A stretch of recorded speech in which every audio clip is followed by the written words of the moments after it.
Ravi de vous retrouver, mesdames et messieurs. Vous êtes sur Info 24 Sénégal, l'heure de vous donner l'essentiel des nouvelles du jour. Bonjour et bienvenue à tous. Démarrons l'actualité avec la politique. Ce mardi 24 décembre 2024, les députés de la 15e législature se réunissent en séance plénière à l'hémicycle. Lors de cette saison, le ministre des Finances et du Budget, Serge Diba, présentera et défendra le projet de loi numéro 15-2024 relatif à la loi de finances rectificative pour l'année 2024. Devant l'hémicycle, le député de la mouvance présidentielle a demandé aux nouvelles autorités de réparer l'injustice subie par Oustaz Alioune Ndao sous le régime dirigé par Macky Sall. Selon lui, tout comme les familles des personnes qui ont perdu la vie lors des violentes manifestations, la famille d'Oustaz Alioune Ndao ne doit pas être laissée pour compte. Le dossier du député Guy Marius Sagna sera débattu sur le fond le 3 mars 2025, ce qu'a révélé hier lundi 23 décembre 2024 le juge d'appel de Dakar qui statuait sur l'exception d'incompétence soulevée par son avocat, M. Maître Moussa Sarr, le 1er juillet dernier lors du procès comme rapporté par les Échos. La Cour d'appel, suivant les réquisitions du procureur général, a rejeté l'édit exceptionnel avant de programmer les débats au fond de la date mentionnée. Cheikh Omar Diagne, directeur des moyens généraux de la présidence de la République, a créé un véritable tumulte avec ses récentes déclarations sur les tirailleurs sénégalais, les qualifiant de traîtres. Cette sortie a évoqué une onde de choc, notamment chez les descendants des tirailleurs qui ont exprimé leur indignation en dénonçant des propos indignes d'un membre du gouvernement.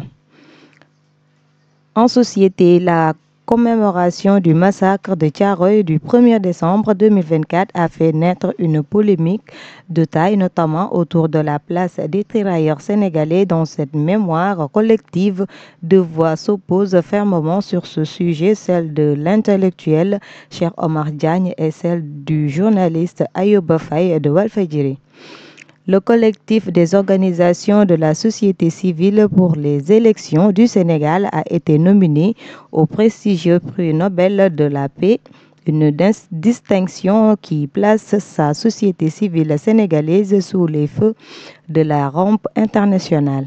Pierre Malick Ngom, le nouveau président du Comité national de gestion de la lutte, a adressé un état des lieux des finances et des équipements laissés par l'ancienne équipe dirigée par Ibrahima Sène dit Biras selon nos sources, bien qu'il a évité de critiquer directement la gestion de ses prédécesseurs, il a insisté sur l'importance de la transparence.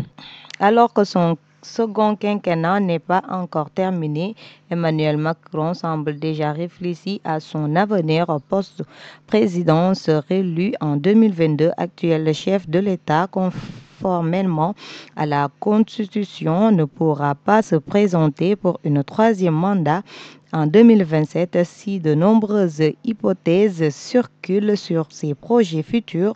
Une reconversion dans le domaine sportif retient particulièrement l'attention.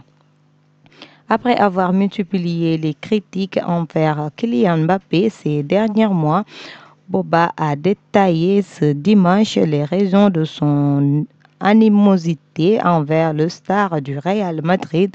Le rappeur n'a jamais caché son désaveu pour l'attaquant et cette fois-ci, il a pris la parole dans le podcast Seco pour s'exprimer. Actualité internationale, âge à 78 ans, l'ancien président américain Bill Clinton a été hospitalisé lundi à Washington en raison d'une fièvre, a annoncé son chef de cabinet adjoint Angel Urena sur X, anciennement tweeté. Ça en est tout pour ce flash d'information. Merci de l'avoir suivi.